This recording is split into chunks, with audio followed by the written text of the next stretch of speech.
Assalamualaikum warahmatullahi wabarakatuh. Alhamdulillah, salatu wassalamu ala Rasulillah wa ala alihi wa ashabihi wa man tabi'ahum bi ihsan ila yaumil qiyamati wa ba'd. Para hadirin dan hadirat yang dirahmati oleh Allah Subhanahu wa taala, kita lanjutkan pengajian kita ya. Kita sama-sama belajar tentang faedah-faedah yang bisa kita ambil dari kisah Nabi Yusuf alaihissalam yang Allah sebutkan dalam surat Yusuf. Dan tadi kita telah sampai pada ayat yang ke-9. Kita lanjutkan pada ayat yang ke-10 ya. Tadi kita juga telah sebutkan tentang ayat yang 10, kita lanjutkan pada ayat yang 11. Setelah saudara-saudara Nabi Yusuf, kakak-kakaknya Nabi Yusuf bermusyawarah dan mereka bertekad untuk menjauhkan Nabi Yusuf alaihissalam dari ayah mereka Nabi Yakub, maka mereka mulai menjalankan rencana mereka.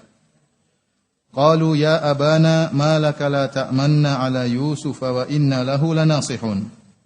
Mereka berkata, mereka mendatangi ayah mereka, wahai ayah kami, apa sebabnya Anda tidak mempercayai kami terhadap Yusuf? Kenapa ayah Anda tidak percaya kami terhadap Yusuf?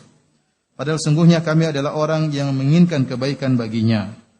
Ini saya ingatkan dari sisi bahasa, dalam hadis-hadis ya, seperti ad-dinun nasihah, agama adalah nasihat ya. Nasihat dalam bahasa Indonesia lain dengan nasihat dalam bahasa Arab ya.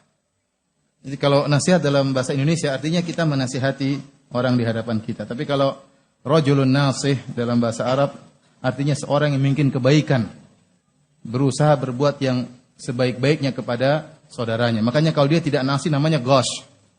Ghosh juga bukan artinya sekedar menipu, tapi dia melakukan sesuatu yang tidak terbaik bagi saudaranya. Makanya ad-dinun nasihah, agama adalah nasihat liman lillahi wali kitabihi wali rasulihi. Nasihat kepada Allah bukan menasihati Allah artinya, tapi melakukan yang terbaik yang dikehendaki oleh siapa?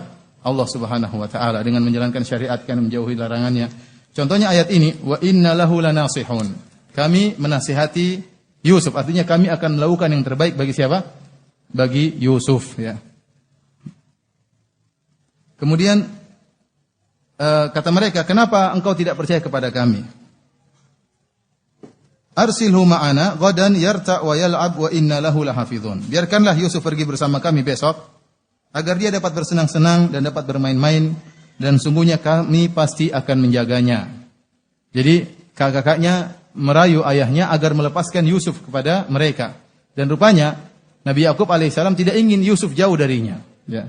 Sebagian ahli tafsir menyebutkan karena saking sayangnya Nabi Yakub kepada Nabi Yusuf. Dan bisa jadi karena Nabi Yakub juga ragu dengan sikap kakak-kakaknya. Ya, mengkhawatirkan kakak-kakaknya akan berbuat makar terhadap Yusuf alaihissalam. Tetapi kakak-kakaknya telah ya menyampaikan tekad mereka bahwasanya kami akan berbuat baik kepada Yusuf ya, dan kami pasti akan menjaganya. Dan Nabi Yakub menyampaikan sebab kenapa dia tidak melepaskan Nabi Yusuf bersama mereka. Qala inni la yahzununi an tadhhabu bih.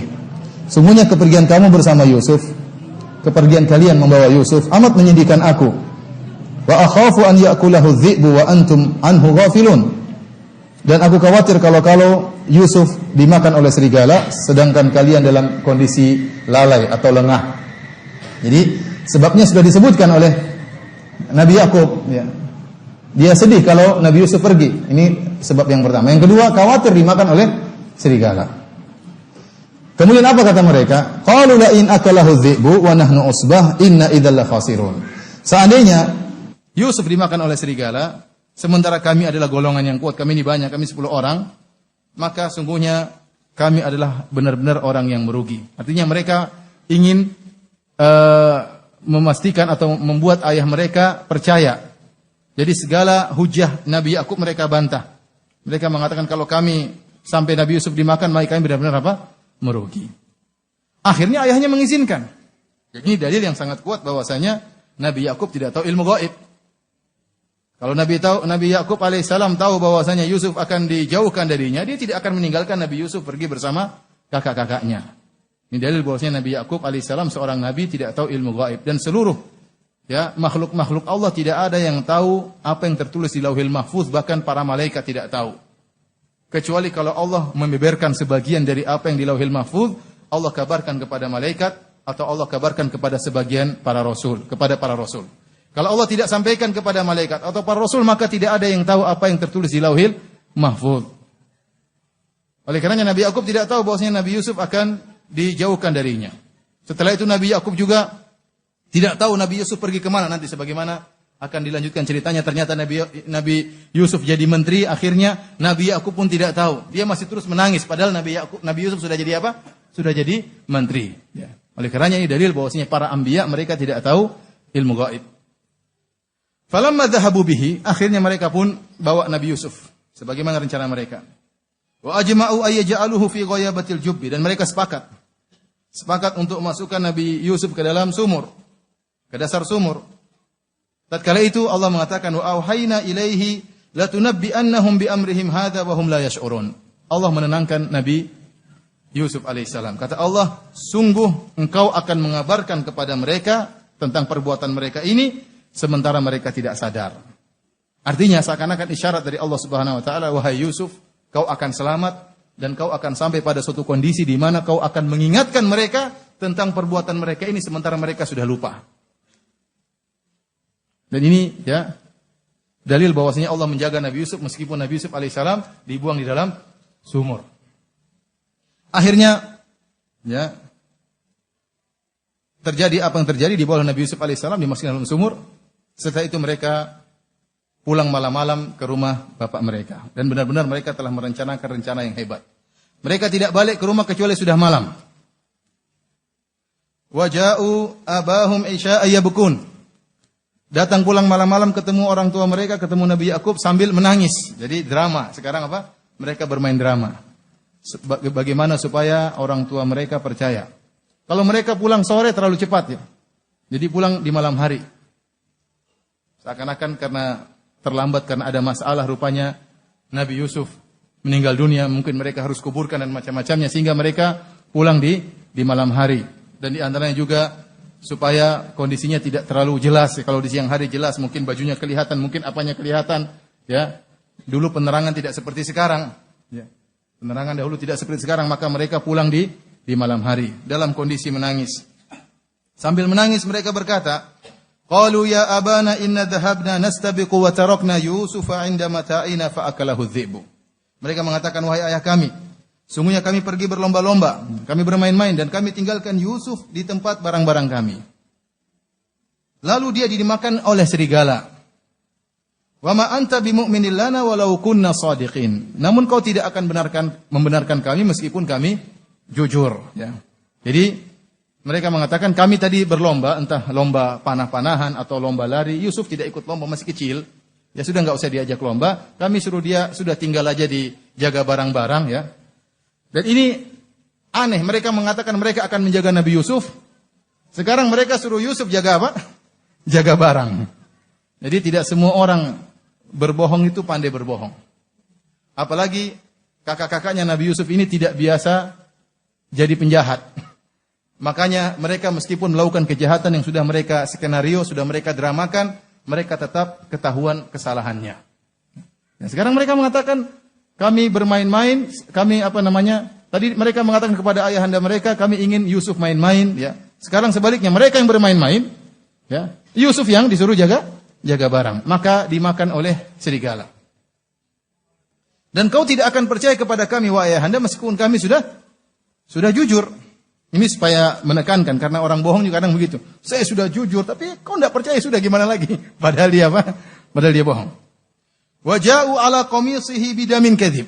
Mereka datangkan dalil. Dalilnya bahwasanya baju Nabi Yusuf berlumuran dengan darah palsu. Maka Nabi Yakub mengatakan, qala bal sawwalat lakum anfusukum amra. Sungguhnya ya, dirimu sendirilah yang memandang baik perbuatan yang buruk tersebut. Jadi sebenarnya Nabi Yakub tidak percaya. Tapi Nabi Yakub juga tidak menuduh kakak-kakak Nabi Yusuf dengan tuduhan yang jelas ya. Karena semua perkara muhtamil, masih belum jelas, masih memungkinkan. Maka Nabi Yakub hanya berkata fasabrun jamil, ya, fasabrun jamil, kesabaran yang indah, ya. Tapi para hadirin Allah Subhanahu wa taala, kenapa Nabi Yakub tidak membenarkan perkataan kakak-kakak Nabi Yusuf ya. Karena ya ada hal-hal yang mencurigakan. Di antaranya ya bajunya Nabi Yusuf yang didatangkan yang berlumuran dengan darah ternyata tidak terkoyak. Maka ini aneh, apa ada serigala yang baik ya? Kemudian makan membunuh orang tapi bajunya tidak terkoyak. Ini baru ada dalam sejarah serigala yang baik. Ya. Oleh karenanya ini qarinah bahwasanya kakak-kakak Nabi Yusuf juga adalah berbohong. Kemudian ada sebagian ulama menyebutkan darahnya bagian luar saja, bagian luar tubuh, bagian luar baju. Sementara bagian dalam tidak apa? Tidak ada darahnya. Seharusnya bagian dalam juga terkena darah. Ini yang membuat Nabi Yakub tidak membenarkan kakak-kakaknya Nabi Yusuf alaihissalam. Di antara hal yang juga menjadikan Nabi Yakub tidak membenarkan mereka karena Nabi Yakub sudah mendengar cerita dari Nabi Yusuf tentang mimpinya, bahwasanya dia telah melihat matahari, rembulan dan 11 bintang tunduk kepada Nabi Yusuf. Ini menunjukkan dia yakin Nabi Yusuf belum meninggal dunia. Itu sudah dia yakini, ya, karena dia tahu mimpinya Nabi Yusuf. Ya. Oleh karena para ulama mengatakan kejahatan bagaimanapun cantiknya pasti juga ketahuan, apalagi dilakukan oleh orang-orang yang tidak pandai berbohong. Ya. Tapi para hadirin Allah Subhanahu Wa Taala, namun dia berkata fasobrun jamil. Sobrun jamil adalah kesabaran tanpa yang disertai dengan pencelaan. Jadi kesabaran tingkat tinggi. Ada orang bersabar namun disertai dengan pencelaan. Ya. Ada orang bersabar sama sekali tidak mencela. Ya. Dia menyerahkan segala urusan kepada Allah Subhanahu Wa Taala. Sebagaimana pernah saya contohkan, ada orang yang marah-marah terlebih dahulu. Kamu brengsek, kamu bangsat, tapi saya maafkan misalnya. Ini sabar tapi bukan sabrun apa? Jamil. Ya, sabrun jamil boleh kita nasihati tanpa disertai dengan makian dan yang lainnya.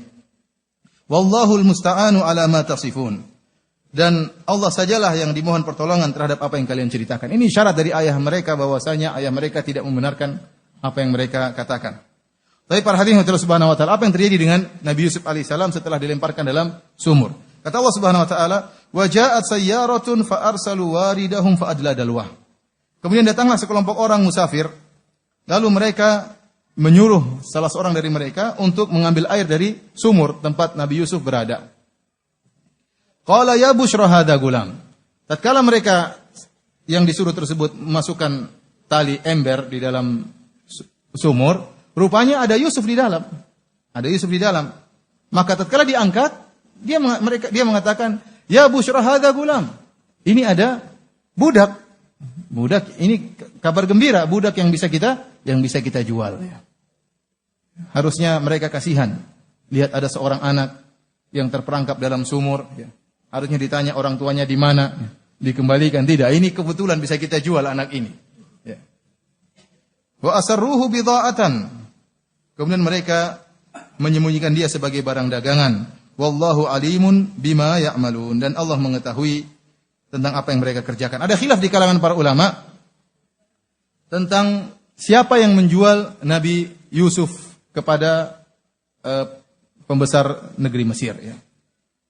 Ada yang mengatakan yang menjual adalah mereka tadi, orang-orang sayyarah tadi, orang-orang musafirin. Tatkala Nabi dapat Nabi Yusuf, mereka pun gembira dan mereka jual Nabi Yusuf dijadikan budak. Kemudian dijual. Ada yang mengatakan tidak. Sebelumnya terjadi penjualan 2 kali. Jadi penjual pertama adalah kakak-kakak Nabi Yusuf. Di antara sebab kenapa kakak-kakak Nabi Yusuf pulangnya malam, setelah mereka masukkan Nabi Yusuf dalam sumur, mereka tunggu nasib adik mereka ini. Mereka tunggu sampai ada yang lewat. Begitu ada musafir yang lewat, tatkala diambil, maka mereka mengatakan ini budak kami yang kabur, maka kalau mau kami jual. Maka kalau mau kami jual. Makanya Allah mengatakan, wa syarauhu bi thamanin bakhsin darahima ma'dudah wa kanu fihi minaz zahidin. Lalu mereka jual Yusuf dengan harga yang murah. Artinya kakak-kakak Nabi Yusuf menjual Nabi Yusuf kepada para musafirin tadi dengan harga yang murah. Kenapa? Yang penting Nabi Yusuf dibawa pergi. Yang penting Nabi Yusuf dibawa pergi, dijual dan jauh dari negeri Palestina. Mereka jual dengan harga yang semurah-murahnya agar mereka bisa terlepas dari gangguan Yusuf menurut mereka. Ya. Kemudian akhirnya para musafirin tadi menjual lagi kepada pembesar Mesir. Ini pendapat khilaf di kalangan para ulama. Ya. Wallahu alam bisawab, mana yang lebih kuat, karena masing-masing banyak ulama ya, seperti sebagian ulama berpendapat dengan pendapat yang pertama, sebagian ulama berpendapat dengan pendapat yang kedua. Tapi para hadirin Allah Subhanahu wa taala,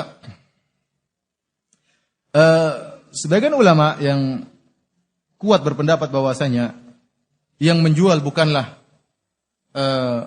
kakak-kakaknya Nabi Yusuf, tetapi adalah para musafirin tadi. Ya. Kenapa? Karena mereka mengatakan bagaimana kakak-kakak Nabi Yusuf akhlaknya sampai seperti itu.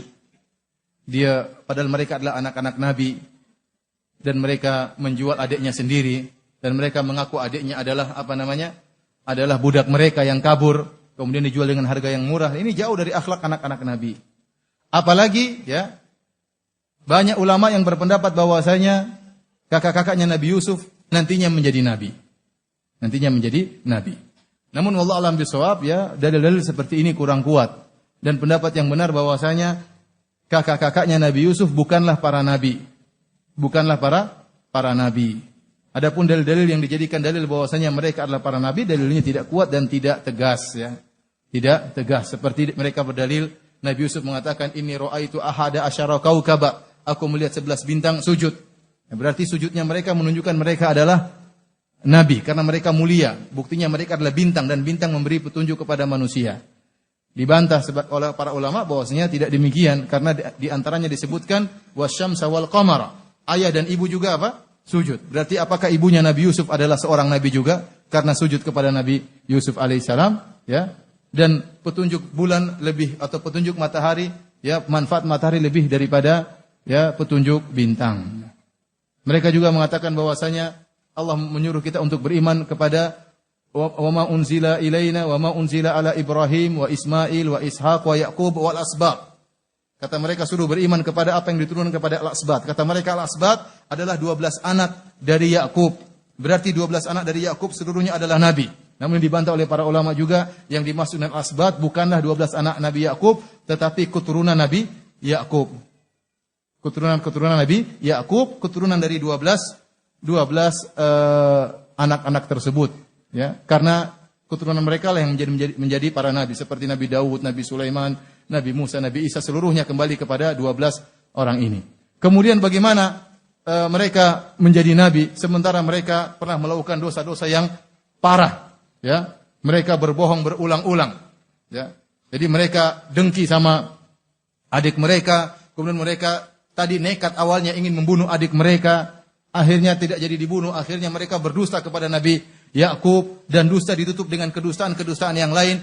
Ini bukanlah ciri-ciri seorang yang akan dijadikan nabi oleh Allah Subhanahu wa taala. Apa ada sejarah nabi dulu bajingan, tahu-tahu dijadikan apa? Nabi. Jawabannya tidak ada. Seluruh sejarah-sejarah nabi seluruhnya baik-baik, kemudian diangkat menjadi nabi. Kalaupun ada kesalahan, maka kesalahan yang tidak disengaja, ya. Adapun sengaja berdosa, bahkan ingin membunuh tanpa ada kesalahan, maka ini tidak pernah ada sejarah nabi. Nabi Musa alaihissalam tatkala membunuh Kipti, dia tidak sengaja, dia ingin menolong, ya, suku Bani Israel yang lain dan dia tidak ingin membunuh, tahu-tahu mati orang tersebut.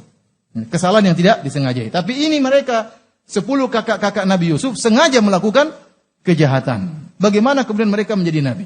Oleh karena di antara perkara yang aneh yang disebutkan oleh para ulama tentang masalah Paulus, ya.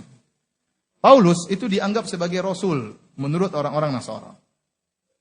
Rasul dari Nabi apa? Nabi Isa rasul diangkat jadi Tuhan, ya. Paulus diangkat menjadi apa? Rasul. Jadi Paulus adalah rasul dari Isa yang dianggap sebagai Tuhan. Kalau antum baca sejarah Paulus, aneh. Paulus ini dahulu sangat benci terhadap orang-orang Yahudi. Bahkan dia selalu berusaha membunuh orang-orang Yahudi. Bahkan tatkala dia berjalan ingin menghabisi orang-orang Yahudi, tiba-tiba dia ketemu Nabi Isa diangkat menjadi apa? Rasul. Maka sejarahnya aneh. Apakah ada sejarah seorang nabi dahulunya bajingan, penjahat, ingin bunuh orang, tahu-tahu diangkat menjadi apa? Menjadi rasul. Ini enggak ada sejarahnya. Makanya yang menyatakan Nabi Isa adalah Tuhan adalah Paulus. Ini semua karya bid'ahnya siapa? Paulus. Dan dia sejarahnya kelam, sejarah hitam. Dahulu suka membunuh orang-orang Yahudi, suka membunuh Bani Israel, kok tiba-tiba diangkat menjadi nabi? Tidak pantas seperti ini. Oleh karena kita lihat bagaimana para anbiya sejarah mereka terjaga. Sejarah mereka terjaga. Agar apa? Agar mereka tidak dicela sebelumnya. Seperti Nabi Saleh. Ya Saleh, qad kunta fina marjuan qabla hadza. Kau dulu kami harapkan wahai Saleh. Ya. Kau dulu kami harapkan agar menjadi pemimpin kami. Kenapa? Nabi Saleh seorang yang baik. Contohnya seperti Nabi Yusuf nanti kita sebutkan, inna naraka minal muhsinin. Kau adalah orang yang baik, wahai Yusuf. Sejarahnya terjaga. Bahkan para ulama menyebutkan di antara mukjizat Nabi SAW adalah akhlak Nabi. Dan akhlak Nabi ini sudah mulia sebelum Nabi diangkat menjadi seorang Rasul. Makanya Rasulullah SAW sebelum dia menjadi Rasul, akhlaknya sudah dijaga oleh Allah Subhanahu Wa Taala. Tidak pernah dia melakukan akhlak yang buruk. Kenapa? Agar kalau Muhammad diangkat menjadi Rasul, orang-orang Quraisy tidak mengatakan, kamu dulu juga bajingan, kamu dulu juga nakal. Enggak. Makanya tidak ada kenakalan Nabi meskipun sebelum jadi Nabi. Jadi Allah sudah mempersiapkan Nabi, tatkala menjadi Nabi, sebelumnya juga akhlaknya dijaga oleh Allah Subhanahu Wa Taala. Makanya tatkala Rasulullah SAW membangun Ka'bah, kemudian beliau mengangkat batu untuk membangun Ka'bah di waktu Ka'bah dipugar, waktu itu panas, maka Al-Abbas pamannya mengatakan, wahai Muhammad, angkatlah sarungmu, taruh di pundak, kemudian taruh batu supaya tidak terlalu sakit, tidak terlalu kepanasan. Waktu Rasulullah SAW ingin angkat, konsekuensinya auratnya akan kelihatan. Dan dahulu biasa, tatkala auratnya akan kelihatan, Allah menjadikan Nabi pingsan. Kenapa? Allah jaga. Jangan sampai Rasulullah SAW auratnya pernah kelihatan. Karena suatu saat dia menjadi Nabi, dia akan ingatkan orang-orang tidak boleh buka aurat. Paham? Kalau dia ternyata buka aurat, orang-orang akan, kau juga dulu buka aurat. Dalam sebagian riwayat, meskipun diperselisihkan tentang kesahihannya, Rasulullah SAW pernah mendengar ingin ikut acara walimah, sebagaimana pemuda-pemuda yang lain. Maka dia mengatakan sama teman yang juga menggembala kambing, tolong jaga kambing saya ingin pergi ikut acara walimah. Waktu berjalan, karena di sana ada musik-musik dan macam-macamnya. Belum sampai di sana Allah jadikan Nabi pingsan. Malam hari pingsan, bangun-bangun walimah sudah selesai. Allah tidak ingin Rasulullah SAW mendengarkan hal-hal yang haram. Maksud saya aneh ya. Makanya ini dalil yang pendapat yang kuat bahwasanya kakak-kakak Nabi Yusuf ya bukanlah nabi. Bukanlah nabi ya. Kalau mereka nabi tentu ada penjelasan dari Nabi SAW secara jelas. Kemudian juga mungkin ada manfaat ada faedah-faedah dari mereka. Ini tidak ada sama sekali dari sisi bahwasanya mereka nabi ya. Adapun mereka setelah itu menjadi orang yang taubat, orang yang soleh, maka benar. Tapi para hadirin yang Allah Subhanahu Wa Taala,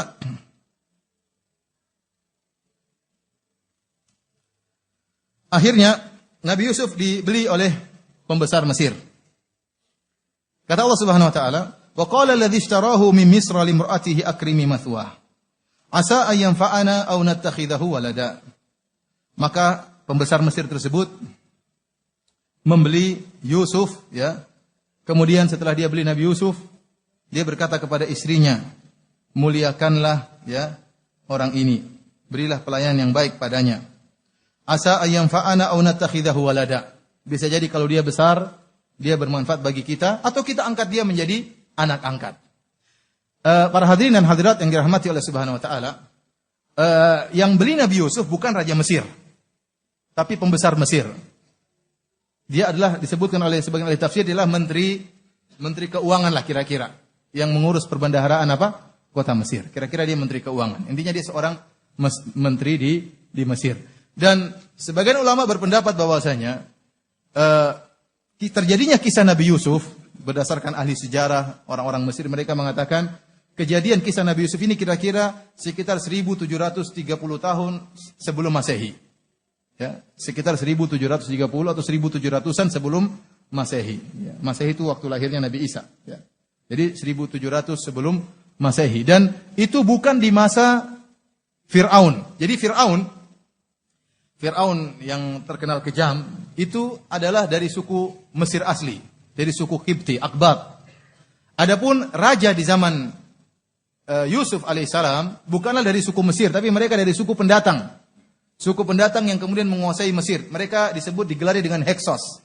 Heksos itu dalam bahasa Mesir zaman dahulu artinya khanazir. Artinya apa? Babi-babi. Jadi karena mereka jengkel kepada keluarga kerajaan, maka mereka juluki dengan apa? Heksos ya. Oleh karena mereka mengatakan yang benar bahwasanya yang seandainya yang menguasai yang raja yang di zaman Nabi Yusuf adalah Fir'aun, maka Allah akan sebutkan Fir'aun. Tapi Allah mengatakan waqalal malik, raja. Jadi Allah bedakan antara raja dan Fir'aun. Oleh karenanya Yusuf yang bukan dari suku Qibti bisa masuk dalam kerajaan. Nanti kan Yusuf jadi menteri. Seandainya jadi Fir'aun itu istilah penguasa Mesir yang berasal dari suku asli Mesir. Saya ulangi, Fir'aun itu adalah istilah bagi raja Mesir yang berasal dari asli apa? Mesir. Jadi istilah Ningrat. Istilah apa? Ningrat. Heksos adalah istilah penguasa Mesir yang berasal dari luar suku Mesir. Oleh karenanya Heksos ini dibenci oleh rakyat Mesir asli. Ya. Dan saya sudah pernah sampaikan bahwasanya sampai sekarang sebagian orang Mesir masih ada yang namanya Fir'aun. Ya. Di Madinah ada, saya pernah lihat iklan pelang dokter fulan Fir'aun. Bukan berarti bajingan, bukan. Tapi menunjukkan seakan-akan dia keturunan Ningrat. Wallahu alam ya. Tapi namanya Fir'aun. Namanya Fir'aun ada di Madinah masih hidup. Fir'aun lain ya. Mungkin keturunan Fir'aun yang dulu. Artinya ini Ningrat. Jadi di antara dalil bahwasanya ini bukan dari suku asli Mesir. Buktinya Nabi Yusuf akhirnya bisa masuk dalam kerajaan. Seandainya itu dari suku asli Mesir maka tidak mungkin. Karena suku asli Mesir benci kepada suku yang lain. Mereka benci kepada suku Heksos. Mereka benci juga kepada Bani Israel. Tapi para hadirin yang dirahmati Allah Subhanahu Wa Taala, tujuan mereka untuk memuliakan Nabi Yusuf dua. Semoga bermanfaat di kemudian hari. Atau kita angkat menjadi anak. Dan ini isyarat bahwasanya mereka nggak punya anak. Ini isyarat bahwasanya Al-Aziz atau menteri ini, ya, dia tidak punya anak. Dengan istrinya menikah tapi tidak punya anak. Kata Allah Subhanahu wa taala, "Wa kadzalika makkanna li Yusufa fil ardi wa linu'allimahu min ta'wilil ahadits." Dan demikianlah kami memberikan kedudukan yang baik kepada Yusuf di muka bumi, yaitu di Mesir, dan agar kami ajarkan kepadanya ilmu untuk mentakwil mimpi. Wallahu ghalibun ala amrihi, dan Allah tetap berkuasa terhadap urusannya. Walakinna aktsaran nasi la ya'lamun, akan tapi kebanyakan manusia tidak mengetahuinya. Jadi Allah punya rencana untuk memberi kekuasaan kepada Nabi Yusuf alaihissalam. Meskipun rencananya tersebut melewati perkara-perkara yang pahit ya. Nabi Yusuf alaihissalam telah mengalami 2 ujian. Yang pertama dilempar oleh kakak-kakaknya dalam sumur. Yang kedua kakak-kakaknya menjadikan dia budak yang dijual. Ini perkara yang menyakitkan hatinya. Namun dia tidak dendam. Kenapa? Dia sudah diingatkan oleh ayahnya bahwasanya ini semua dari Dari syaitan. Allah berkata, Allah berfirman, "Walamma balagha asyuddahu atainahu hukma wa ilma." Dan tatkala dia telah cukup dewasa, kami berikan kepadanya hikmah dan ilmu. Wa kadzalika najzil muhsinin. Dan demikianlah kami beri balasan kepada orang-orang yang berbuat baik.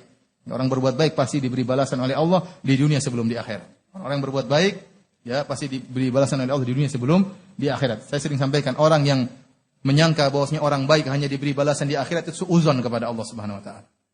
Tidak boleh suudzon. Orang yang baik diberi balasan di dunia sebelum di akhirat.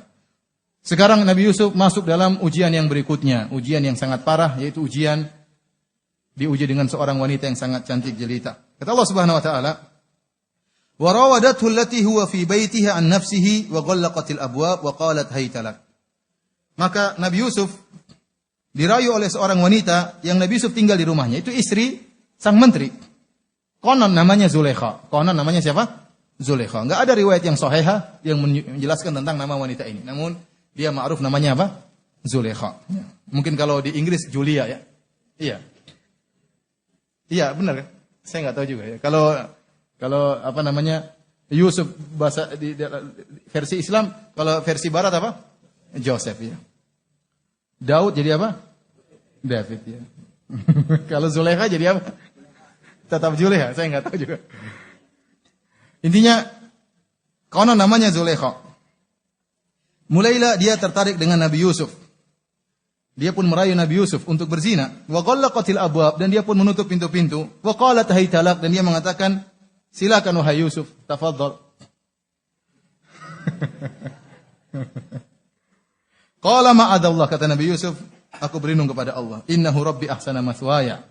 Sungguhnya Rabbku, di sini ada 2 tafsir, ada yang mengatakan Allah, ada yang mengatakan telah berbuat baik kepadaku, ada yang mengatakan Rabbi maksudnya suamimu, ya, kepala rumah tangga di sini telah berbuat baik kepadaku. Innahu la yuflihudz zalimun. Sungguhnya tidak akan beruntung orang-orang yang berbuat zalim. Allah berfirman, walaqad hammat bihi wa hamma biha. Sungguh sang wanita, sungguh semangat, sudah berhasrat luar biasa. Walaqad, sungguh dia telah berhasrat kepada Nabi Yusuf. Wa hamma biha, dan Nabi Yusuf juga sudah tergerak hatinya. Wa hamma biha. Laula an ra'a burhana rabbih, kalau bukan karena Nabi Yusuf melihat petunjuk dari Rabbnya. Kadzalika linasrifa anhu su'a wal fahsya, demikianlah kami memalingkan Nabi Yusuf dari perbuatan buruk dan perbuatan keji, yaitu zina. Innahu min ibadinal mukhlasin. Sungguhnya dia termasuk dari hamba-hamba kami yang diselamatkan atau hamba-hamba kami yang ikhlas. Tapi para hadirin Allah Subhanahu wa taala, ya. Di sini Nabi Yusuf alaihissalam mendapatkan ujian yang sangat luar biasa, ujian yang berkaitan dengan syahwat. Ujian yang berkaitan dengan syahwat. Dan ujian bagi lelaki yang paling besar adalah berkaitan dengan apa? Syahwat. Dan seorang laki kalau dia sudah berhasrat, ya, dan mohon maaf kalau dia sudah tegang, ya, maka kata orang sepertiga otaknya sudah hilang. Boleh saya katakan bukan sepertiga, seluruh otaknya sudah hilang. Kenapa? Yang dia pikirkan bagaimana hasratnya bisa dia lampiaskan. Maka jangan sekali-sekali Anda terjebak atau menjebakkan diri dalam fitnah syahwat apa? Wanita. Oleh karenanya ini adalah pujian terbesar bagi Nabi Yusuf alaihissalam di mana beliau, ya, selamat dari godaan yang sangat luar biasa. Ya. Para hadirin dan hadirat yang dirahmati oleh Allah Subhanahu wa taala, wanita ini tergoda dengan Nabi Yusuf. Kenapa? Nabi Yusuf alaihissalam sangat tampan. Sebagaimana dalam hadis yang sahih, Rasulullah SAW melihat Nabi Yusuf tatkala Isra Mi'raj, kemudian Rasulullah SAW mengatakan, waqad u'tiya syatral jamal. Yusuf telah diberikan setengah ketampanan. Ada khilaf di kalangan para ulama, apa maksud setengah ketampanan? Ya. Ada yang mengatakan ketampanan itu dibuat level-level. Ada level 1, ada level setengah, ada level yang lainnya. Dan Nabi Yusuf telah mencapai, ya, level tertentu. Ada yang mengatakan bahwasanya ketampanan kalau dibagi-bagi setengahnya buat Nabi Yusuf, ya. Sisanya buat yang apa? Yang lain, ya. Entah antum kebagian seperberapanya. Tapi Nabi Yusuf sangat tampan luar biasa. Ada yang mengatakan tampan dari sisi yang lain. Ada yang mengatakan Nabi Muhammad SAW lebih tampan daripada Nabi Yusuf. Tapi saya rasa itu takwil. Nabi Muhammad tampan dari sisi yang lain, ya. Tetapi tampan yang membuat wanita tergoda luar biasa dialah Nabi Yusuf alaihissalam. Ya. Nabi Muhammad, ada orang tampan dengan kegagahannya, ada tampan dengan pesonanya. Tapi kalau tampan yang buat syahwat wanita, itulah siapa? Nabi Yusuf alaihissalam. Diberikan setengah ketampanan. Karena tatkala Nabi Yusuf alaihissalam diberi setengah ketampanan, maka ada resikonya. Resikonya dia diberi godaan yang besar. Makanya antum kalau nggak tampan, ya bersyukur aja. Kalau antum tampan gawat. Benar. Yang godain antum banyak. Antum jarang digoda kan? Alhamdulillah. Karena antum biasa-biasa aja. Saya tidak mengatakan jelek, ya. Antum tampan tapi seperberapa saya nggak tahu, ya. Tapi kalau antum tampan luar biasa, banyak yang menggoda. Banyak yang telepon, banyak yang datangi, banyak yang kirim SMS, banyak yang kirim gambar. Dan antum mungkin selamat godaan pertama, selamat godaan kedua, mungkin godaan 100 yang kedua, ente jatuh. Karena iman terkikis sedikit demi sedikit. Dan fitnah paling besar adalah fitnah apa? Wanita. Tapi para hadirin Allah Subhanahu wa taala, Nabi Yusuf di sini, ya, digoda dengan berbagai macam godaan. Disebut oleh Ibnu Qayyim rahimahullah dalam kitabnya Jawabul Kafi dan juga disebutkan oleh Syekh Sa'di dalam tafsirnya. Di antara godaan-godaan tersebut, pertama Nabi Yusuf adalah seorang yang sangat tampan. Ini godaan tersendiri. Dan orang yang tampan, dia pede. Pede untuk menggoda dan pede untuk digoda. Kenapa? Dia tampan. Kalau orang tampan, tidak tampan, gimana menggoda? Dia sudah sejak awal sudah minder. Orang cewek cantik lewat, ya udah biarin aja. Kenapa? Mau goda gimana? Siapa yang melihat saya gitu. Jadi sejak awal sudah tundukkan pandangan. Kenapa? Karena wajah pas-pasan. Tidak pede untuk menggoda. Maka saya katakan ketampanan itu godaan tersendiri. Godaan apa? Orang punya tampan, timbul ingin coba ketampanannya. Tertarik enggak? Ada ini sendiri, ada godaan tersendiri. Ini yang pertama. Yang kedua, Nabi Yusuf alaihissalam masih sangat muda. Ya, dia di puncak-puncak apa? Muda. Dan orang muda tentunya syahwatnya lebih menggebu-gebu daripada orang yang tua. Ini secara umum, ya. Meskipun kenyataannya secara terperinci belum tentu, ya. Oleh karenanya wajar Rasulullah SAW menyebutkan tentang 3 orang dilaknat oleh Allah, tidak dilihat oleh Allah pada hari kiamat. Walahum adzabun azim. Di antaranya Usyaimitun zanin, orang tua yang berzina. Ailun mustakbir, orang miskin tapi apa? Sombong. Malikun kadzdzab, raja yang berdusta. Kenapa? Karena mereka terjerumus dalam kesalahan, sementara motivasi atau faktor untuk mendukung mereka berbuat salah kecil. Orang miskin kok sombong? Apa yang buat dia sombong? Padahal dia miskin. Faktor untuk dia sombong tidak ada, tapi dia tetap sombong. Maka ini sangat parah seperti ini. Sudah tidak ada faktor buat dia berdosa, dia malah apa? Berdosa. Raja berdosa. Buat apa dia berdosa? Sementara rakyatnya tunduk sama dia. Ngapain dia berdosa? Dia ngomong A, rakyat ikut. Ngomong B, rakyat ikut. Ngapain dia berdosa? Berdosa. Sama dengan, Usyaimitun zanin. Orang tua namun berzina. Apa yang buat dia berzina? Sementara dia sudah tua. Ya, sementara dia sudah tua. Seharusnya dia jauh dari zina. Maka kalau dia tetap berzina, maka dia sangat tercela. Ya, oleh karenanya antum-antum yang sudah tua ya alhamdulillah ya. Dijauhkan dari fitnah syahwat ya, lebih jauh daripada para pemuda. Para pemuda fitnah syahwat lebih berat bagi mereka. Baik, ini fitnah yang kedua. Nabi Yusuf masih muda. Yang ketiga, Nabi Yusuf alaihissalam asing ya. Dia orang asing, dia dari Palestina, suku lain. Sekarang tinggal di Mesir. Dan orang asing lebih berani untuk melakukan maksiat. Kenapa? Tidak ada yang dia pikirkan. Kalau dia ketahuan pun siapa yang dipermalukan? Tidak ada yang dipermalukan. Tapi kalau dia melakukan maksiat, ketahuan ibunya dia malu, ketahuan bapaknya dia malu, ketahuan sukunya dia malu. Tapi kalau dia di tempat yang asing dia nekat. Oleh karenanya sebagian orang kalau mau mencuri dia tidak mencuri di kampungnya. Dia mencuri di kampung yang lain. Kalau dia mau jadi penjahat dia keluar kampung. Pokoknya pulang-pulang bawa duit. Tapi kalau di kampung sendiri dia malu. Dia takut mempermalukan keluarganya. Dan Nabi Yusuf alaihissalam, seandainya dia melakukan perzinahan, ketahuan, nggak jadi masalah. Siapa yang dipermalukan? Nggak ada yang tahu, keluarganya jauh. Tidak ada yang tahu siapa dia ini, Nabi Yusufnya hakikatnya siapa, tidak ada yang tahu. Disangka dia hanya seorang budak yang diperjualbelikan. Tidak ada yang tahu hakikat dia. Ternyata dia seorang anak Nabi. Ini yang keberapa tadi? Yang ketiga. Yang keempat, ya, bahwasanya yang menggoda adalah orang rumah. Nabi Yusuf memang tinggal di situ. Ya. Seandainya ada seorang istri majikan berzina dengan supirnya, tidak ada yang curiga. Kenapa? Karena supirnya sering bolak-balik ke rumah, sering ngantar istrinya. Seandainya terjadi perzinahan, tidak ada yang kenapa. Seandainya mereka berjalan berdua, nggak ada yang curiga. Kenapa? Karena orang rumah. Orang rumah. Maka jika seandainya Yusuf berduaan sama istri majikannya, tidak terlalu dicurigai. Kenapa? Karena memang Yusuf tinggal di situ. Ya, dan istri majikannya juga tinggal di situ, majikannya juga tinggal di situ. Dan ini juga adalah faktor yang mendorong ya untuk melakukan perzinahan. Kemudian di antara faktor yang lain, yaitu yang merayu adalah sang wanita. Ya. Banyak lelaki yang imannya kuat, tetapi kalau yang merayunya wanita, wanitanya yang mulai, ini goyang ya, goyang ya. Gimana kabarnya Mas? Baik-baik saja. Mas, kajiannya di mana? Mulai. Saya ustadz loh. Allah musta'an. Intinya kalau wanita yang mulai menggoda, laki-laki bisa KO. Ya. Laki-laki yang menggoda wanitanya nggak mau, tiba-tiba wanita yang mulai apa? Menggoda, tergoda juga dia ya. Lihat wanita yang menggoda, wanitanya yang menggoda. Yang berikutnya, wanita ini sangat cantik jelita. Ini yang keberapa ini? 6. Karena dia istri menteri. Dan secara tradisi tidak mungkin menteri cari istri yang wajahnya pas-pasan. Kalau antum jadi menteri kira-kira cari istri gimana? Kira-kira antum cari istri yang cantik, ya tidak? Mungkin antum bikin pengumuman siapa yang mau jadi istri saya, ya. Siapa yang mau daftar. Ya. Oleh karenanya sudah dipastikan istri dari menteri ini sangat cantik jelita. Berikutnya dia telah menghiasi dirinya. Kecantikan di atas apa? Kecantikan. Persiapkan dirinya untuk menggoda Nabi Yusuf. Ya. Dalam sebagian qiraah dikatakan wahai tulak, saya persiapkan diriku untukmu wahai Yusuf. Jadi dia telah persiapkan dirinya untuk Nabi Yusuf.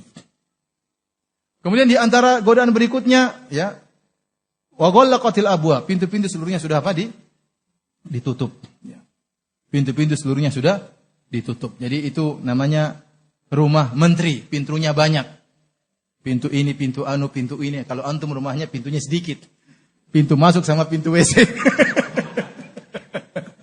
Tapi bersyukurlah kepada Allah Subhanahu wa taala. Ini menteri pintunya banyak, mungkin pintu ruangan ini masih ada pintu double, semuanya ditutup untuk meyakinkan bahwasanya tidak akan ada yang lihat. Ya, jadi wa ghallaqatil abwab. Ya. Dan wanita ini yang meraih mengatakan tafadhal. Hai talak, silakan wahai Yusuf. Ya. Di antara ujian yang dihadapi oleh Nabi Yusuf alaihissalam bahwasanya syahwat pun sudah bergerak. Walaqad hammat bih, sang wanita sudah sangat berhasrat kepada Nabi Yusuf, wa hamma biha, dan Nabi Yusuf juga sudah ada hasrat. Wajar. Antum lapar dikasih makanan ada hasrat atau tidak? Ada.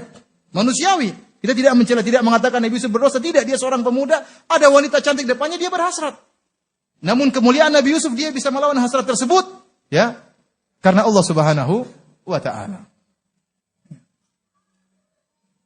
Dan yang paling berat dari semuanya, ya tadi, bahwasanya tidak ada yang melihat siapa? Mereka berdua. Ini yang paling berat. Seandainya ada saja anak kecil, mereka tidak akan berani melakukan. Jangan orang besar, anak kecil makan es itu nggak berani mereka. Ya. Oleh karena seorang sangat mudah melakukan maksiat kalau tidak ada orang. Seorang melakukan maksiat tiba-tiba ada anak kecil makan es, om ngapain om? Dia nggak berani. Meskipun anak kecil ini nggak paham, dia malu sama anak kecil tersebut. Tapi kalau nggak ada orang sama sekali, ya ini baru dia merasa nyaman. Nggak ada orang, oke, baru dia nekat bermaksiat, melihat yang tidak, memandang yang haram, ya, menjalin hubungan dengan yang tidak dihalalkan. Oleh karena para hadirin dan hadirat yang dirahmati Allah Subhanahu wa taala, seorang ya berusaha menjauhkan dirinya dari fitnah wanita. Segala jalan yang bisa mengantarkan dia kepada fitnah wanita, jauhi. Hati-hati yang main Facebook, hati-hati. Ya. Karena banyak wanita yang tatkala main Facebook, ya, fotonya ditampilkan. Azan dulu.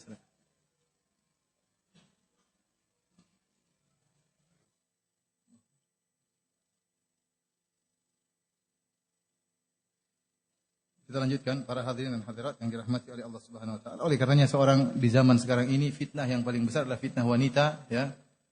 Terutama di HP, ya. Kita tahu bahwasanya kalau zaman dahulu kita bisa memagari fitnah, sekarang enggak. Fitnah kita bawa-bawa tiap hari. Setiap kantong kita ada fitnah. Tinggal buka HP mau lihat apa saja kelihatan. Kita enggak pingin lihat pun terlihat, apalagi pingin lihat. Benar, enggak pingin lihat aja terlihat, apalagi pingin apa? Pingin lihat. Enggak dicari pun datang, apalagi mencari, pasti dapat. Namanya kalau kita mencari fitnah, pasti setan bantu, pasti dapat. Enggak mungkin enggak dapat. Pasti dapat. Cepat atau lambat akan ditunjukkan jalannya oleh setan. Oleh karena para hadirin Allah Subhanahu wa taala, seorang ya kita tegur diri kita masing-masing, ya. Bahwasanya Allah telah memberikan kita banyak kenikmatan, maka hati-hati dengan fitnah wanita.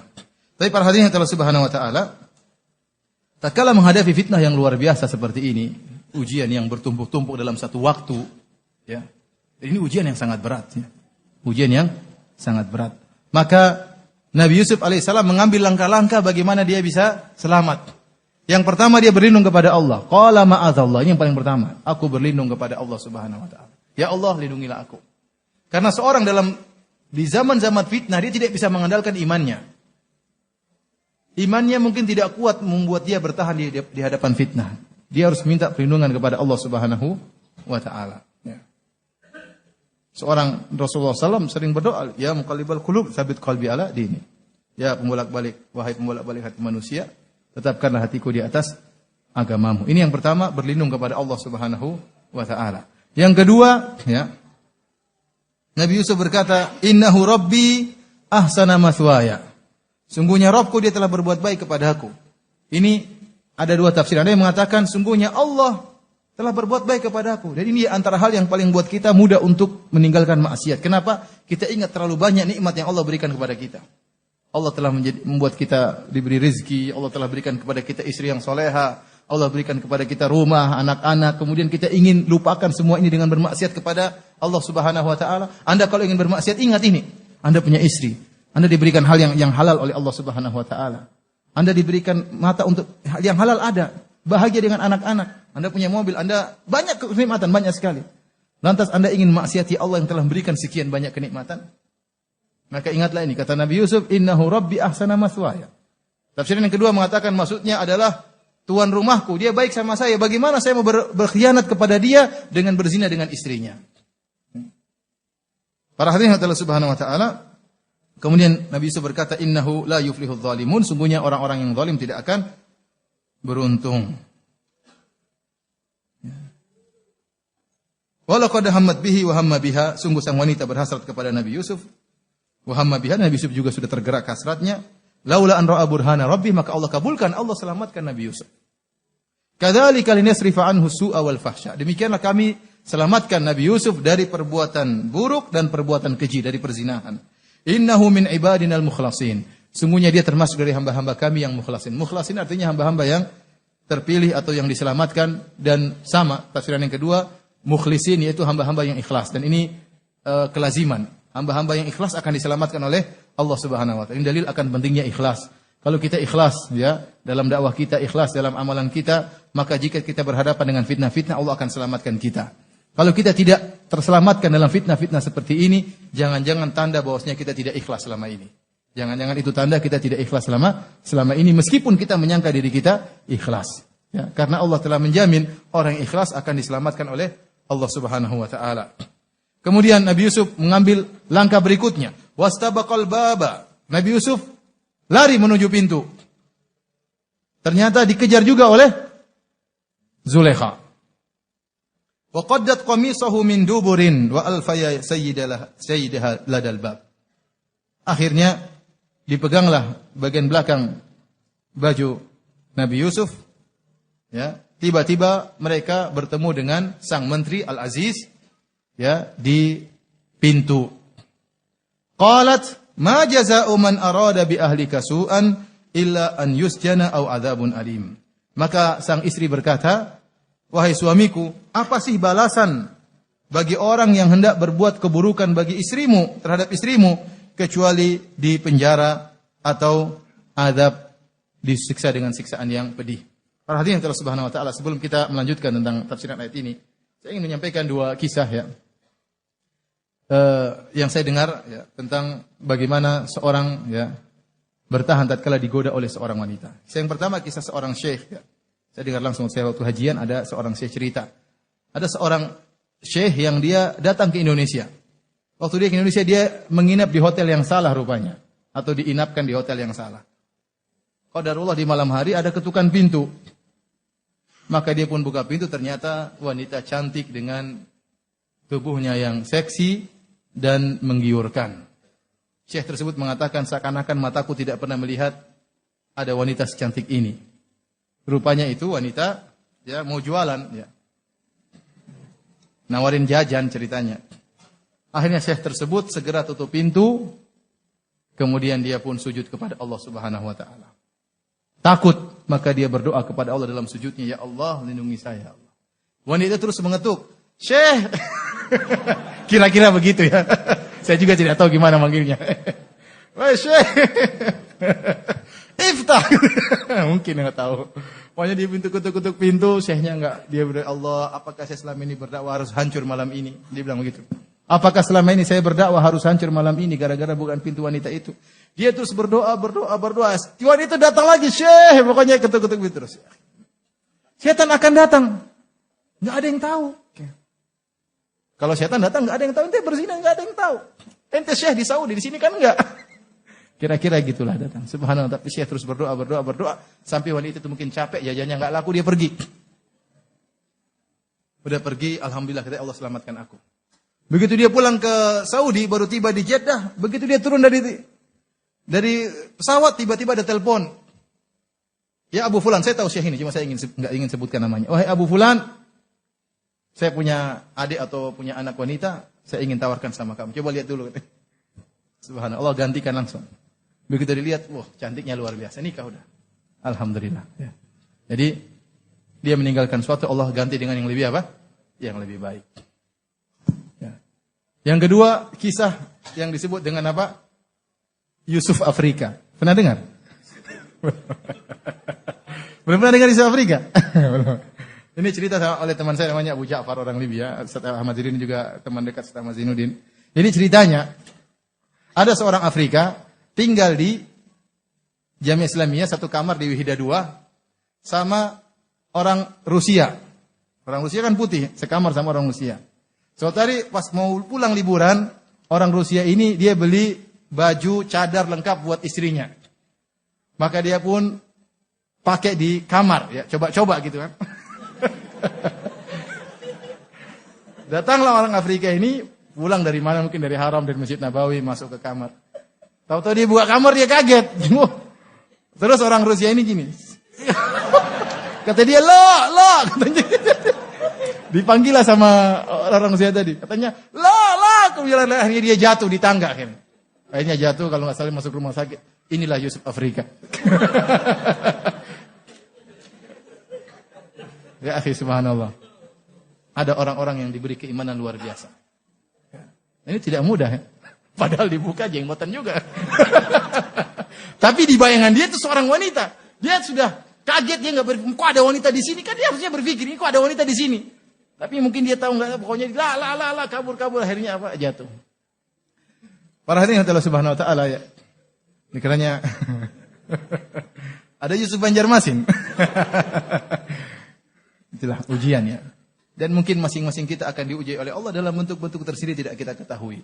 Ya. Dan itu saatnya kita digoda, saatnya Allah mengetahui iman kita bagaimana. Saatnya kita tahu diri kita ikhlas atau tidak. Dan kita berlindung kepada Allah Subhanahu wa taala. Semoga Allah menyelamatkan kita dalam setiap fitnah.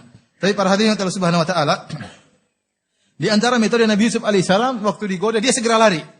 Karena seorang tidak mungkin bertahan terus di hadapan fitnah sementara syahwatnya tergerak. Antum tidak mungkin kuat terus. Antum digoda sama cewek, misalnya, "Mas, saya punya pertanyaan, Mas." Ya. Pertama tentang masalah keluarga, suami saya gini. Wah, mulai curhat sama kita. Oh, gini jalan keluarnya gini. Akhirnya terus. Mulai kata-kata indah, akhirnya tergoda lama-lama. Lama-lama tergoda. Ada teman saya, Ustaz, ini ada akhwat Ustaz menawarkan diri Ustaz. Ente mau enggak? Aduh, ana belum berani poligami. Ya sudah, jangan macam-macam kalau enggak berani poligami, mundur aja. Tapi dia kirim terus Ustaz. Assalamualaikum, gimana kabarnya? Kan masuk dibaca kan. Ana bilang, ente blokir. Dia belum berani blokir. Imannya belum kuat untuk apa? Blokir. Kalau ente enggak blokir, enggak bisa. Kalau ente enggak blokir, ya, suatu hari ente kuat, lama-lama ente akan tergoda. Fotonya disimpan. Gimana ente mau? Saya enggak mau, tapi fotonya disimpan. Malam-malam murojaah. Cantik juga. Lah iya. Suatu saat ente akan tergoda. Suatu saat, cepat atau lambat. Akhirnya ente menempuh jalan-jalan yang haram. Maka seorang jangan mengatakan iman saya kuat. Iya, kuat sampai seberapa. Ada saatnya ente gugur. Ya, sebagaimana perkataan penyair, ya, lelaki yang kuat tekuk lutut di bawah kerling wanita. Fitnah paling besar bagi laki itu wanita. Kalau dia kerling gini KO ente. Benar. Oleh karenanya segala jalan-jalan yang bisa mengantarkan kita kepada hal yang haram kita jauhi. Carilah kebahagiaan dengan yang halal. Istri kita alhamdulillah Allah kasih. Sudah permak itu istri. Permak suruh fitnah suruh apa biar ente nikmat yang halal ya. Nikmat yang halal. Kalau ente cari yang haram tidak akan pernah ada kepuasan. Tidak akan pernah ada kepuasan dan akan diantarkan kepada haram-haram yang lain dan tidak akan pernah puas. Orang-orang barat coba lihat. Mereka berfantasi ya dalam hal berhubungan seksual, tapi mereka tidak pernah puas. Sementara orang-orang kampung suami istri mungkin wajah pas-pasan tapi bahagia. Kenapa? Dia sudah mencari kepuasan. Mau 100 model, mau 10 model, ini 1 model, 2 model sudah bahagia. Kenapa? Karena dia cara yang haram. Gimana mau dapat kepuasan? Gak akan ada kepuasan. Kalau dengan cara yang yang haram. Tapi kalau dengan cara yang halal, Allah akan berikan kasih sayang, kecintaan. Dan Allah akan berikan ketentraman dengan cara yang halal. Tapi para hadirin Allah Subhanahu wa taala, maka di antara cara meninggalkan maksiat, jauhi tempat maksiat.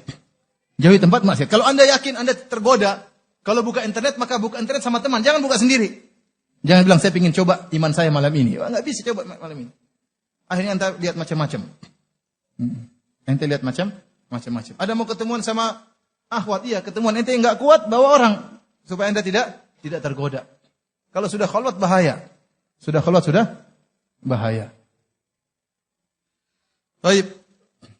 Ternyata, perhatikan di sini, Nabi Yusuf kabur lari berlomba. Sekarang mereka berdua berlomba. Wastabaqa. Jadi berlomba dalam bahasa Arab artinya apa? Berlomba. Nabi Yusuf dan siapa yang berlomba? Zulaikha. Satunya berlomba menuju surga Allah, satunya berlomba menuju neraka. Tidak. Nabi Yusuf berlomba segera ingin selamat dari neraka jahanam. Zulaikha berlomba ingin masuk neraka jahanam. Sama-sama berlomba. Tatkala Nabi Yusuf lebih di depan, maka dia pun tarik baju Nabi Yusuf dari belakang.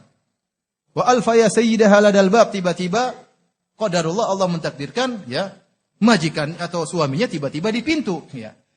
Majikannya pasti punya kunci kan? Meskipun pintu sudah banyak ditutup, majikannya punya apa? Kunci, bisa dia buka. Tahu-tahu ketahuan. Dan subhanallah, wanita ini cerdas sehingga dia tidak gemetar tatkala ketahuan. Bahkan dia bisa membalikan fakta. Dan ini tidak kebiasaan wanita. Kebanyakan orang kalau sudah kedapatan pasti bingung menjawab. Wanita ini begitu kedapatan, dia langsung mengatakan, qalat ma jazaa'u man arada bi ahlika su'an au illa an yusjana au adzabun alim. Wahai suamiku, kira-kira apa hukuman bagi orang yang hendak berbuat keburukan bagi istrimu, ingin berzina dengan istrimu, kecuali dipenjara atau dapat azab yang pedih. Subhanallah. Padahal dia yang ingin berzina. Tapi dalam kondisi seperti itu dia bisa membalikan fakta. Dan ini kebanyakan orang tatkala dalam kondisi genting salah omong ya. Seperti anekdot yang saya sering dengar ya. Tatkala ada orang ingin mencuri belimbing, dia naik pohon belimbing, akhirnya ketahuan sama yang punya pohon belimbing. Ngapain kamu? Enggak, cari layangan. Buat apa? Buat rujak katanya. Jadi ketahuan. Dia bingung kan, cari layang-layang buat rujak katanya. Ini tidak bisa ngomong. Wanita ini pintar ya. Subhanallah, dia bisa langsung balikan fakta. Ini laki-laki ingin menzinahi saya. Harusnya dia bingung ngomong, tapi sebenarnya dia pintar. Tapi para hadirin yang mati Subhanahu wa taala. Buat rujak ya. Saatnya Nabi Yusuf alaihissalam untuk membela diri. Karena dia dituduh. Dan kita punya hak kalau dituduh untuk bela diri. Itu hak kita. Ya. Kita punya hak untuk membersihkan nama baik kita. Maka Nabi Yusuf berkata, qala hiya rawadatni an nafsi. Dialah yang telah merayu diriku. Dia yang telah merayu diriku. Wa syahida syahidun min ahliha. In kana qamisuhu qudda min qubulin fasadaqat wa huwa minal kadhibin.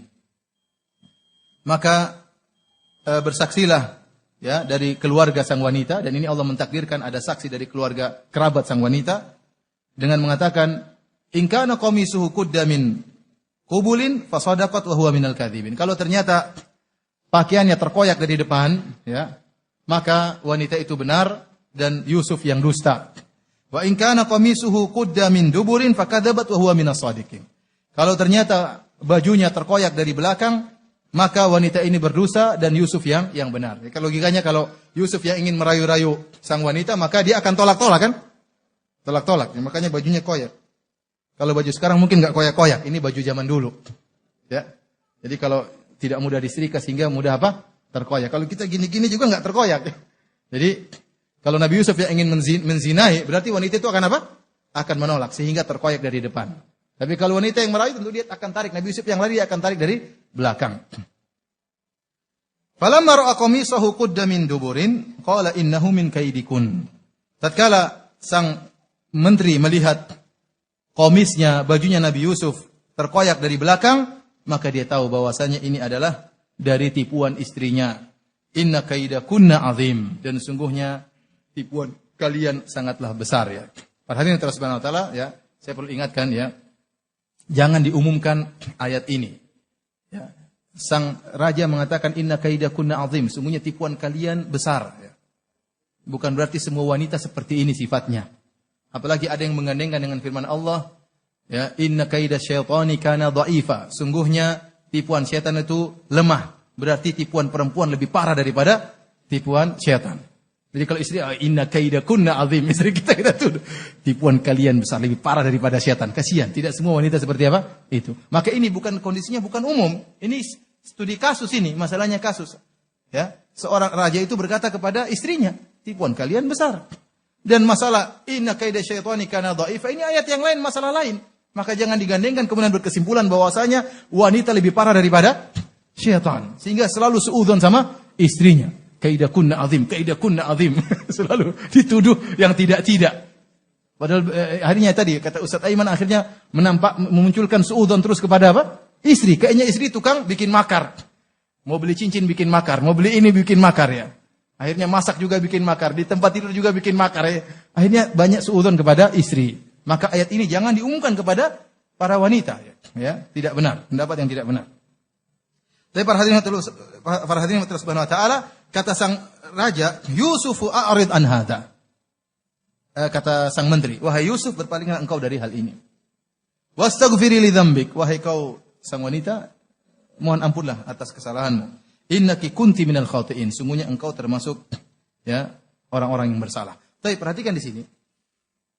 Kenapa sang raja tidak cemburu? Kenapa sang raja tidak apa? Cemburu. Ini ada sebabnya. Ada sebagian ulama berpendapat demikian orang Mesir sampai sekarang kurang cemburu. Namun itu tidak benar. Ini mencela kepada apa orang Mesir. Pertama kita katakan ada khilaf di kalangan para ulama. Apakah ini Mesir asli atau suku pendatang yang menguasai apa? Mesir. Dan tadi telah kita sebutkan banyak ulama Mesir yang menyatakan bahwasanya mereka Hyksos bukan apa? Farainah. Ya. Yang kedua, kalaupun dia suku Mesir maka tidak bisa kita umumkan juga bahwasanya orang-orang Mesir kurang punya rasa cemburu. Dan ini disebutkan oleh sebagian ahli tafsir. Saya tidak ingin sebutkan namanya tapi disebut dalam buku tafsir. Kata dia, makanya orang-orang Mesir kurang cemburu ya terhadap apa? Istrinya. Namun ini tidak benar, ya. Wallahu a'lam bishawab, para ahli tafsir menyebutkan kenapa sebabnya sang raja, sang menteri ini tidak cemburu dan tidak marah-marah. Kenapa? Karena dia punya kekurangan. Ya, dia ya disebutkan oleh dalam sebagian buku tafsir, dia tidak punya kemampuan untuk berhubungan dengan istrinya. Makanya mereka tidak punya anak. Makanya dia tidak marah-marah sama istrinya. Dia memberi udzur kepada apa? Istrinya. Karena dia tahu dia punya kekurangan. Ini wallahu a'lam mungkin di antara sebab kenapa sang menteri tidak begitu marah kepada istrinya, kemudian tidak tidak mengusir Yusuf alaihissalam dan macam-macamnya. Tapi para hadirin Allah Subhanahu wa taala masih. Kita lanjutkan. Allah berfirman setelahnya ayat yang ke-30, wa qala niswatun fil madinati imra'atul azizi turawidu fataha an nafsihi.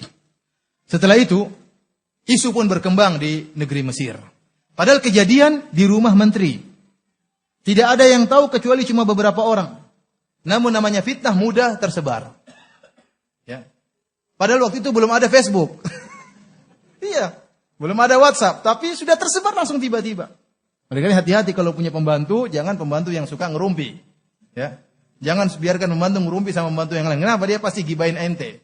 Pembantu apa majikan saya kayak gini-gini. Padahal ente baik, dia tetap akan gibain, apalagi ente enggak baik. Oleh karenanya qadarullah ternyata isu tersebut tersebar, fitnah tersebut tersebar bahwasanya Imra'atul Aziz, istri dari sang menteri, merayu pembantunya. Ini perkara yang istilahnya menghinakan. Kok ada majikan naksir pembantu? Kok ada majikan naksir apa? Pembantunya. Jadi pikiran mereka gitu. Kata mereka, Imra'atul Aziz turawidu fataha nafsi. Ini majikan perempuan naksir sama merayu pembantunya untuk berzina. Qad syaghafaha hubba. Sungguh dia sangat mencintai, mungkin karena cinta yang begitu dalam kepada ya Nabi Yusuf alaihissalam. Inna lanaraha fi dhalalim mubin. Menurut kami dia telah berada dalam kesesatan yang nyata. Ini wanita sesat. Merayu apa? Pembantunya. Falamma sami'at bimakrihinna, ternyata Imra'atul Aziz, istri menteri juga mendengar ngerumpi mereka. Oh, ibu-ibu kota Mesir ternyata ya ngibain saya. Ibu-ibu kota Mesir ternyata menggibain apa? Saya. Maka dia pun buat makar di mana untuk ya ngabisi mereka. Arsalat ilaihinna wa a'tadat lahunna muttaka'a. Maka dia pun mengundang ibu-ibu yang tukang gibah tersebut. Lantas disiapkan tempat untuk sandaran. Wa atat kulla wahidatin minhunna sikina. Masing-masing ibu-ibu tadi dikasih pisau untuk memotong makanan, apakah kek, kue ataukah buah-buahan, intinya makanan tersebut butuh untuk dipotong-potong sebelum dimakan. Akhirnya mereka pun datang sambil santainya bersandar, ya, sambil ngobrol-ngobrol, sambil makan-makan, motong apa? Buah atau kue. Mereka sedang asik-asik makan, tiba-tiba istri menteri tadi suruh Nabi Yusuf lewat di depan mereka. Wa qalati khruj alaihin. Wahai Yusuf, tolong lewat depan mereka. Nabi Yusuf lewat. Teng teng teng teng. Wah. Falamma ra'ainahu, tadi siapa yang bertanya tadi? Ini jimatnya ini. Mana tadi yang bertanya? Ada, masih ada. Pemuda yang bertanya tadi mana? Enggak ada. Falamma ra'ainahu akbarnahu wa qatta'na aydiyahunna wa qulna hasya lillah. Tatkala mereka melihat Nabi Yusuf ketampanan yang luar biasa ya. Mereka kagum, akbarnahu, mereka kagum luar biasa. Mereka kagum kepada Nabi Yusuf. Wa qatta'na aydiyahunna, dan mereka potong-potong jari-jari mereka. Potong tangan-tangan mereka. Wa qulna hasya lillahi ma hadza basyara. Dan mereka berkata, maha sempurna Allah, ini bukanlah manusia. In hadza illa malakun karim. Ini adalah malaikat yang mulia. Luar biasa. Jadi sekarang para wanita tersebut sudah terkena syahwat. Saking tampannya Nabi Yusuf alaihissalam, mereka potong tangan-tangan mereka, mereka tidak kesakitan, tidak sadar. Kalau antum baca cerita-cerita dalam buku tafsir tentang masalah ini, antum akan mendapatkan cerita-cerita yang menakjubkan.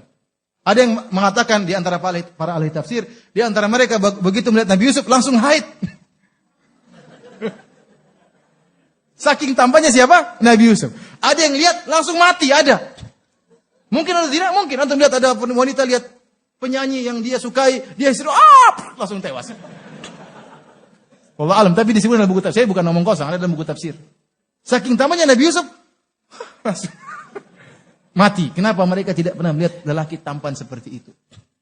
Kenapa setengah ketampanan berada ditumpukan kepada siapa? Nabi Yusuf. Kalau kita mau bayangkan ketampanan Nabi Yusuf, nggak mampu, otak kita nggak mampu. Yang kita mampu bayangkan orang tertampan yang pernah kita lihat. Entah diri antum sendiri atau yang lainnya. Tapi antum hanya bisa membayangkan lelaki tertampan yang pernah antum lihat. Lebih daripada itu, antum tidak bisa berimajinasi. Makanya saya bilang, bayangkan tampan Nabi Yusuf, nggak mampu. Nggak mampu. Bayangkan lelaki yang begitu tampan sehingga wanita tatkala motong-motong tangannya tidak sadar. Sebagian masyayikh mengatakan demikianlah syahwat. Syahwat kalau sudah masuk dalam hati seorang, ya. Jadi sebenarnya maksiat mudah kita tinggalkan kalau di awal. Kita melihat sesuatu, astagfirullah, kita tutup mudah. Tapi kalau kita apa sih, kemudian kita lihat macam-macam, sudah kita nggak bisa keluar, sudah terlanjur terjebak. Kalau sudah terjebak, meskipun dunia goyang kita nggak peduli. Yang penting bagaimana syahwat kita bisa apa? Kita lampiaskan. Wanita-wanita ini meskipun terluka dia tidak peduli. Kenapa? Karena dia syahwat sedang di hadapan dia. Makanya hati-hati, saya katakan tadi, lelaki kalau sudah syahwatnya tegang, otaknya sudah nggak ada. Otaknya sudah nggak ada. Yang dia pikirkan bagaimana syahwatnya bisa dia lampiaskan. Nah, Anda kalau masih di awal syahwat, Anda bisa menyelamatkan diri. Tapi kalau sudah terlanjur di dalam, tidak bisa. Susah. Kecuali dirahmati oleh Allah Subhanahu wa Ta'ala. Dan mereka berkata, Qulna hasya lillahi ma hadza basyaran in hadza illa malakun karim. Kata mereka, ini bukan manusia. Saking tampannya, ini malaikat. Saking tampannya Nabi Yusuf alaihissalam.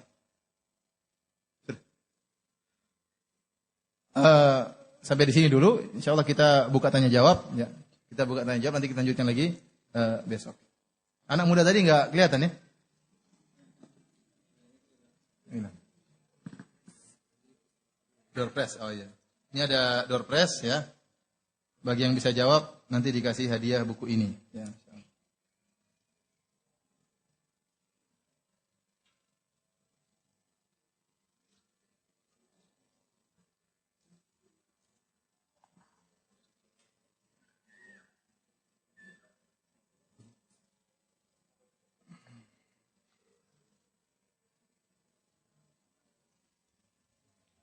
Ustadz, kalau saya bilang si fulan itu menyimpang karena telah berkata bahwa Nabi tidak dijamin masuk surga, apakah vonis atau perkataan saya ini benar atau salah? Karena ada ikhwan yang bilang, kamu jangan memvonis sebelum bertanya tabayun. Jangan bilang dia menyimpang. Saya rasa sudah ditabayun, ya, sudah dia dengar banyak kritikan, dan waktu dia membela diri salah juga. Saya sudah baca pembelaan dia tatkala dia ingin membela dirinya. Bahkan dalam bantahan saya sebutin perkataan dia dan pembelaan dia, dan dua-duanya sama-sama salah ya. Kita mengatakan dia menyimpang dari sisi ini ya. Tidak boleh kita menyatakan si fulan menyimpang kecuali kita sudah pasti dia menyimpang dari sisi yang kita kritiki tersebut ya. Karena ini bahaya kalau kita mengatakan Nabi tidak dijamin masuk surga. Orang akan bilang apa? Nabi tidak masuk surga, ngapain masuk Islam? Nabinya aja tidak masuk surga. Belum tentu masuk apa? Surga. Ini tidak benar karena Nabi menjamin orang masuk surga. Nabi mengatakan Abu Bakar di surga, ini yang jamin siapa? Nabi SAW. Nabi, ana zaimun bi baitin fi a'lal jannah. Saya menjamin surga bagi fulan orang yang begini-begini. Nabi berani menjamin surga. Karena perkataan Nabi adalah perkataan siapa? Allah Subhanahu wa taala. Nah, kalau Nabi menjamin orang masuk surga kok dia sendiri tidak terjamin, maka ini menimbulkan keraguan terhadap apa? Islam. Ya, konsekuensinya demikian, ya. Dan ini akan menjadi olok-olokan bagi misalnya agama Nasrani. Agama Nasrani apa? Isa juru selamat. Yang masuk Kristen pasti selamat. Ya. Sementara sekarang kita bilang Nabi kita belum tentu masuk surga. Terus gimana? Nah, ini bahaya. Oleh karenanya perlu dibantah dan jelas ini tidak benar. Ini perkataan menyimpang. Ya, ini perkataan yang menyimpang. Kita sebutkan dia menyimpang dari sisi ini. Apakah Nabi Khidir juga seorang nabi? Dan bagaimana pendapat Ustadz bahwa ada orang yang mengaku bertemu dengan Nabi Khidir pada zaman sekarang? Pendapat yang benar ini dirojihkan oleh Ibnu Katsir rahimahullah dalam tafsirnya dan juga dalam Al-Bidayah wa Nihayah, dan juga Ibnu Hajar rahimahullahu taala juga merojihkan hal ini. Kalau tidak salah juga Syekhul Islam Ibnu Taimiyah dalam kitabnya Rad 'alal Mantiqiyyin, bahwasanya Khidir adalah seorang nabi. Khidir adalah seorang apa? Nabi, dan dia bukan wali. Ya. Di antara dalil yang paling kuat yang menunjukkan Nabi Khidir adalah seorang nabi, waktu Nabi Khidir dalam Sahih Bukhari, waktu Nabi Khidir ketemu dengan Nabi Musa, maka Nabi Khidir berkata, "Ya Musa, innaka ala ilmin 'allamakallah la a'lamuhu ana, wa ana ala ilmin 'allamani Allah la ta'lamuhu anta." Kata Nabi Khidir, "Wahai Musa, kau di atas ilmu yang Allah ajarkan kepada engkau yang aku tidak tahu, dan aku punya ilmu yang Allah ajarkan kepada aku dan kau tidak apa? Tidak tahu." Jadi perbandingan. Jadi Nabi Musa punya ilmu, jadi ilmu kenabian. Saya juga punya ilmu kenabian yang kau tidak tahu. Di antara dalil yang paling kuat bahwasanya Nabi Khidir adalah seorang nabi, bahwasanya Nabi Khidir waktu bertemu dengan anak kecil, ya, fantalaqa hatta idza laqiya gulaman faqatalah. Tatkala mereka berdua berjalan, Nabi Khidir Musa ketemu dengan seorang anak maka faqatalah, dibunuh oleh Nabi Musa. Dibunuh oleh Nabi Khidir. Disebut dalam hadis, diambil kepalanya kemudian diputar. Meninggallah anak kecil tersebut, maka Nabi Musa pun mengingkari. Maka setelah itu Nabi Khidir bercerita, kenapa dia membunuh anak ini? Nabi Khidir berkata, fa ammal gulamu fa kana abawahu mu'minaini fa khashina ayyurhiqahuma tughyanan wa kufra. Ya. Adapun anak kecil ini dia punya dua orang yang mukmin, orang tua yang mukmin. Kita khawatir anak ini akan menjerumuskan kedua orang tuanya dalam kesesatan atau dalam kekufuran. Maka itulah dibunuh oleh Nabi Khidir. Para ulama sepakat, kalau ada seorang wali punya firasat, misalnya ada seorang wali punya firasat, anak ini nakal, oh ini besar ini bakalan jadi pencuri, saya bunuh aja sekarang. Tidak boleh. Saya ulangi, kalau ada seorang wali siapapun, dia bertemu dengan seorang anak, mungkin dia lihat anak ini perangannya kayak gimana, firasat dia anak ini masih kecil, masih umur 5 tahun. Tapi gaya-gayanya ini firasat besar bakal jadi bajingan besar. Misalnya apa, kalau ketemu temannya dia pukul, kau semua, oh ini bakal jadi bajingan yang besar. Maka tidak boleh dia bunuh, meskipun ada firasat dia bakalan jadi apa? Bajingan besar. Siapapun dia wali tersebut. Nah, tatkala Nabi Khidir berani membunuh anak tersebut, ini dalil bahwa itu wahyu dari Allah. Paham? Itu wahyu dari Allah, berarti dia seorang nabi. Ini dalil yang paling kuat bahwasanya Nabi Khidir adalah seorang nabi. Oleh karenanya, permasalahan yang sangat penting. Barang siapa yang menyatakan Nabi Khidir seorang nabi, sebagaimana penjelasan Ibnu Hajar Al-Asqalani, ulama besar di mazhab Syafi'i, maka dia akan menjatuhkan perkara yang paling penting awal dari kezindikan. Kenapa banyak orang yang zindik gara-gara menganggap Khidir adalah wali, kemudian dia berkesimpulan wali lebih hebat daripada nabi. Sebagaimana Khidir lebih hebat daripada Musa. Sehingga akhirnya dia mengatakan saya wali lebih hebat dari Muhammad, wali tidak mesti sholat dan macam-macamnya. Dan ini bahasanya panjang, saya punya ceramah tentang masalah yang khusus, tentang syubhat-syubhat dan bantahannya. Intinya Nabi Khidir adalah seorang nabi dan bukan wali. Ini pendapat yang lebih kuat, meskipun ada khilaf di kalangan para ulama. Ini pendapat yang dirojikan oleh Ibnu Hajar Al-Asqalani, Ibnu Katsir dalam tafsir dalam Bidayah wa Nihayah, dan kalau saya tidak salah ingat, Ibnu Taimiyah dalam kitabnya Ar-Rad 'alal Mantiqiyyin. Baik. Kemudian perhatikan Allah Subhanahu wa taala, bagaimana kalau ada orang ngaku ketemu Nabi Khidir sekarang? Kita bilang pendapat yang rajih juga, yang dirojikan oleh para ulama. Nabi Khidir sudah meninggal dunia. Nabi Khidir sudah meninggal dunia, ya. Kenapa? Karena tidak ada dalil bahwa Nabi Khidir masih hidup sampai sekarang. Kalau Nabi Khidir masih hidup sampai sekarang, umurnya sudah berapa itu? Dari zaman Nabi Musa sudah 2000-an mungkin. 2000 tahun lebih atau mungkin 2500. Iya, 2000 lebih lah. Pokoknya umurnya sangat tua ya. Ngalang-ngalain Nabi Nuh alaihissalam. Dia ada dalilnya. Kemudian seandainya Nabi Khadir, dan ini bertentangan dengan hadis sahih dalam Sahih Al-Bukhari. Dalam Sahih Al-Bukhari Rasulullah SAW menyebutkan, Rasulullah SAW pernah berkata kepada para sahabatnya, tidak ada lagi yang akan hidup, yang sekarang ini hidup di atas muka bumi, akan hidup 100 tahun lagi. Tidak ada. Maka para ulama mengatakan, setelah 100 tahun Nabi mengucapkan demikian, tidak akan ada yang hidup. Seandainya Nabi Khidir hidup di zaman Nabi, ya, maka dia pasti sudah meninggal 100 tahun setelah Nabi ngomong demikian. Paham? Ini hadis yang sahih. Kemudian kalau Nabi Khidir masih hidup sampai zaman Nabi, ngapain aja? Dia kemana aja? Kenapa tidak bantu Nabi tatkala perang Badar, tatkala perang Khandaq, tatkala perang Uhud? Ngapain dia tidak ketemu Nabi, kemudian ketemu sama ente sekarang? Kenapa? Ada apa gerangan? Apa kelebihan ente? Ya benar, kita tanda tanya. Nabi Khadir tidak bertemu dengan Muhammad SAW, tidak bertemu Abu Bakar, Utsman, Ali, tidak ketemu Imam Syafi'i, tidak ketemu Imam Abu Hanifah, tidak ketemu Imam Ahmad, tidak ketemu imam yang lain, ketemu ente. Di Banjarmasin lagi. Waduh, ini ada apa dengan Banjarmasin? Kita harus curiga ada apa dengan Banjarmasin. Nah, ini bertentangan dengan firman Allah Subhanahu wa taala. Dalam Al-Qur'an Allah menyebutkan ya, wa id akhadha gimana? Wa id akhadha Allahu mitsaqan nabiyyina. Gimana ayatnya? Lama ataitukumul kitab wal hikmah thumma ja'akum rasulun gimana kata Allah Subhanahu wa taala, la ta'tunna gimana, Al-Imran ya, saya lupa ayatnya. Wa id akhadha Allahu mitsaqan nabiyyin lama ataitukumul kitab wal hikmah thumma ja'akum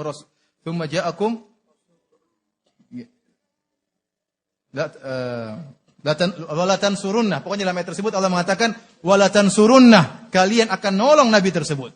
Allah mengambil la tu'minunna bihi wala tansurunnah. Kata Allah Subhanahu wa taala. Allah mengambil mitsaq perjanjian kepada para nabi. Kalau datang Rasul nanti, Rasul Muhammad sallallahu alaihi wasallam, la tu'minunna bihi, kalian harus beriman kepadanya. Wala tansurunnah, kalian harus menolongnya. Nah, waktu Nabi Khidir hidup di zaman Nabi, kenapa tidak tolong Nabi Muhammad sallallahu alaihi wasallam? Padahal Nabi Muhammad sallallahu alaihi wasallam berkata dalam perang Badar, ya. Allahumma tuhlik hadhil isabah lan tu'bad. Nabi sallallahu alaihi wasallam mengatakan kalau kita binasa ya Allah kau tidak akan disembah. Ini perkara yang sangat genting. Nabi Khidir tidak menolong Rasulullah sallallahu alaihi wasallam. Ini menunjukkan Nabi Khidir sudah meninggal dunia. Kemudian apa hikmahnya Nabi Khidir jalan-jalan kemudian tidak ngisi pengajian? Ya buat apa? Jangan ketemu ente, ketemu ini, tidak ngisi pengajian. Tidak nasihati pergi ke mufti sana, pergi ke mana, terus ke Banjarmasin ketemu ente. Bagaimana trik cara menghilangkan hasad ketika kita sangat benci dengan orang lain? Caranya kita dekati dia, kalau tidak bisa kita dekati ya kita puji dia, kasih hadiah sama dia, berusaha mengenal dia. Kenapa? Kata orang tak kenal maka tak sayang. Tapi kalau kita sudah kenal, sempat makan bareng, hasad insya Allah hilang.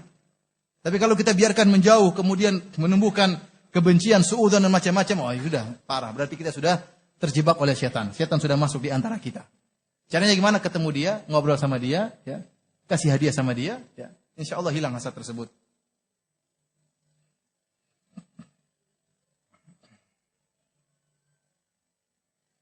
Pertanyaan bagus. Anak Nabi Adam membunuh saudaranya karena hasad yang dibisikkan oleh setan. Saudara Yusuf hasad pada Yusuf karena bisikan setan. Pertanyaan saya, iblis hasad pada Nabi Adam atas bisikan siapa? Lah dia sendiri yang apa? Dari dirinya sendiri apa? Sombong. Mungkin membisikkan dirinya sendiri ya. Intinya, ya dia memang sumber apa namanya? Sumber kerusakan. Sumber kerusakan. Jadi jiwanya sendiri sudah rusak ya. Jiwanya sendiri sudah apa? Rusak ya. Tidak perlu dibisikkan sama siapa-siapa, dia menjalankan kerusakan itu sendiri.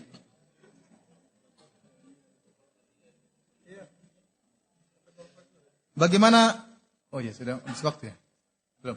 Bagaimana syarat Islam atau pandangan Islam jika melakukan suatu usaha dagang yang dalam suatu perusahaan berkongsi dengan non-muslim dalam menjalankan aktivitas perusahaan? Apakah ini diperbolehkan dalam Islam? Boleh, kita boleh berdagang dengan non-muslim, ya, tidak dilarang. Kita boleh beraktivitas dengan non-muslim.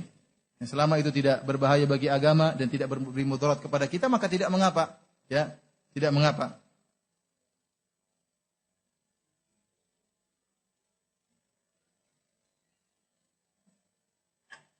bagaimana hukum mengikuti program One Day One Juz ya? Sebenarnya kalau kita program pribadi ya, sebenarnya nggak jadi masalah sih mau 1 hari 1 juz, 1 hari 2 juz, 1 hari setengah juz ya.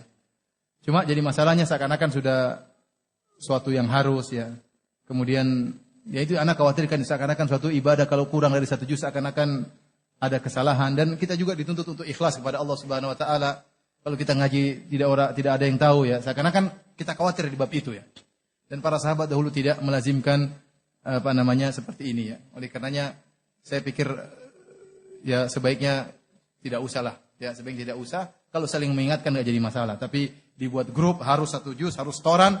Ya ini kadang-kadang khawatir ada sesuatu ya. Ya.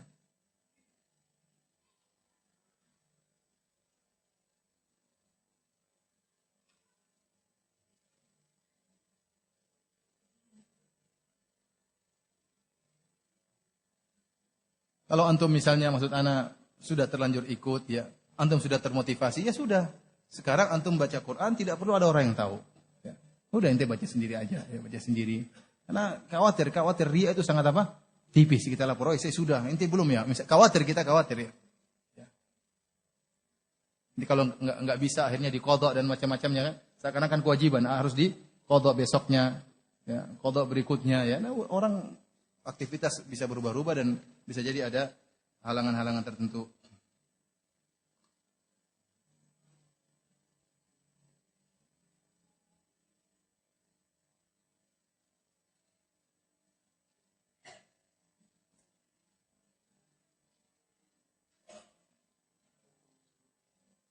Apakah Zulekha akhirnya jadi istri Nabi Yusuf? Nanti belum selesai ceritanya.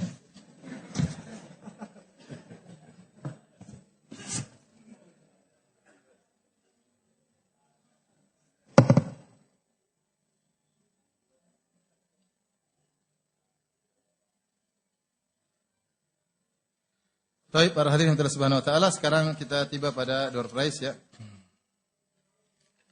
Yang bisa jawab pertanyaan akan dapat hadiah. Ini ada 3 pertanyaan ya. Oh, gitu. Ini bukunya gede-gede ya, mahal-mahal. Ya. Ini ada yang bandrolnya 105.000, ada yang berapa ini? 160.000. Wah, mahal-mahal ya. Makanya pertanyaan harus susah. Pertanyaan harus susah. Taib. Pertanyaan pertama pada bapak-bapak sekalian. Sebutkan 8 faktor yang menggoda Nabi Yusuf tatkala digoda oleh Zulekha. Tidak boleh kurang. Kalau kurang saya tidak kasih. Hah? Hah. Yang ini, yang baju merah. Berdiri ya. Tidak boleh baca. Pokoknya kalau nggak bisa kurang 1 saya nggak kasih. Ini kesepakatan kita. Ya, faktor-faktornya yang pertama adalah ketampanan beliau. Kenapa? Kalau tampan masalah emangnya ada apa? Ya, karena dengan ketampanan bisa membuat kita termotivasi untuk pede gitu kalau digoda oleh wanita. Oke, yang pertama, yang kedua. Yang kedua yang menggoda adalah orang rumah. Terus yang ketiga? Yang ketiga yang menggoda adalah wanita yang sangat cantik. Ya, yang keempat? Dia sudah berhias, yaitu artinya kecantikan dia atas kecantikan. Terus yang kelima? Yang kelima. Yang keempat atau yang kelima? Yang kelima, pintu-pintu sudah ditutup, artinya tidak ada yang tahu. Nah, ya, terus yang keenam? Yang keenam, Nabi Yusuf juga berhasrat dan wanita juga sangat berhasrat. Terus yang ketujuh? Yang ketujuh adalah kurang 2 Anda nggak kasih? Belum. masih ada. Jangan ada yang bisikin. Ya. Tadi sudah yang keenam, yang ketujuh. Sebentar saya lupa lagi. Ya, saya pikir. Silakan pikir. Masih kurang 2. Tampanan, kecantikan tadi sudah. Sudah, ya. Syahwat tadi. Sudah. Oh ya, Nabi Yusuf di tempat yang terasing, artinya dia melakukan. Masya Allah, 7 kurang 1. Yang terakhir tidak ada yang tahu tadi sudah. Ada catatannya cuma lupa. Cepat kurang 1, cepat. Sudah, cantik sudah, tidak ada yang tahu sudah semua. Apa lagi? Kurang 1. Tampanan. Kecantikan tadi sudah. Sudah. Oh, wanitanya sangat berhasrat juga. Apa? Yang Sudah. menggoda adalah wanita, yang menggoda adalah wanita tersebut. Sudah belum tadi? Sudah ya? Sudah katanya. Tampan. Hah? Berhias, dia berhias. Sudah. Tinggal satu. Masya Allah. Tinggal satu nih hampir. Ya. Oh iya, Iya, Masya Allah. orang muda. Apa? Paman Nabi Yusuf masih muda. Masya Allah. Fadal sini. Fadal, maju.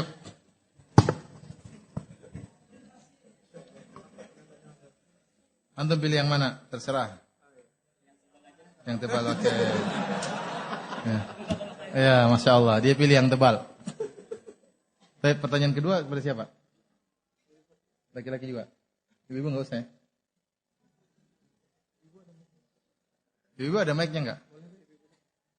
Ada. Ibu-ibu sekarang. Buat ibu-ibu.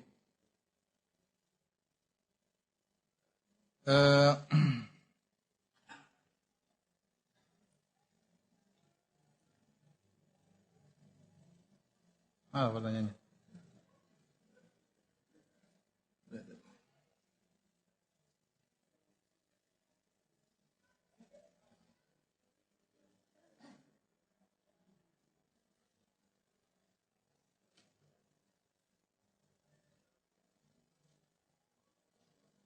Oh ya, ibu-ibu ya. Siapa nama ibunya Nabi Yusuf? Angkat tangan. Banyak yang angkat tangan enggak? Hah? Banyak, kalau gitu ganti soalnya. Yang susah dikit.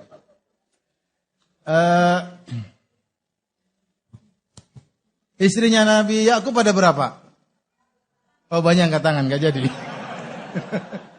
Yang susah apa ya? Bentar, yang susah apa ya? Oh iya. Apa perbedaan antara ayat Makkiyah dan ayat Madaniyah? Yang angkat tangan di luar, panitia lihat. Ibu-ibu. Ada yang angkat tangan di luar? Iya. Oke, silakan jawab. Yang Makkiyah ayat-ayat yang turun di Mekah, yang Madinah yang ayat turun di... Hampir benar tapi salah. Ayat-ayat Makkiyah adalah surat yang turun sebelum hijrah. Ayat-ayat Madaniyah adalah surat-surat yang turun setelah hijrah. Walaupun surat tersebut turun di Mekah. Iya, Masya Allah. Silakan, yang mana? Yang kanan apa yang kiri? Yang kanan apa yang kiri? Yang kiri. Yang kiri, yang ini. Yang kiri apa yang kanan apa yang kiri? Oh, yang sebelah kanan Ustadz. Yang kanan ya? Oke, yang tebal juga dipilih. Masya Allah. Silakan diantarin ya. Nanti panitia kasih. Sekarang bukan pertanyaan, yang paling jauh datang dari mana? Siapa yang paling jauh datang sini? Dapat hadiah. Hah? Tidak apa-apa ya. Bukan asalnya dari Samarinda, bukan. Yang sekarang yang datang dari tempat jauh untuk ikut pengajian. Dari mana antum?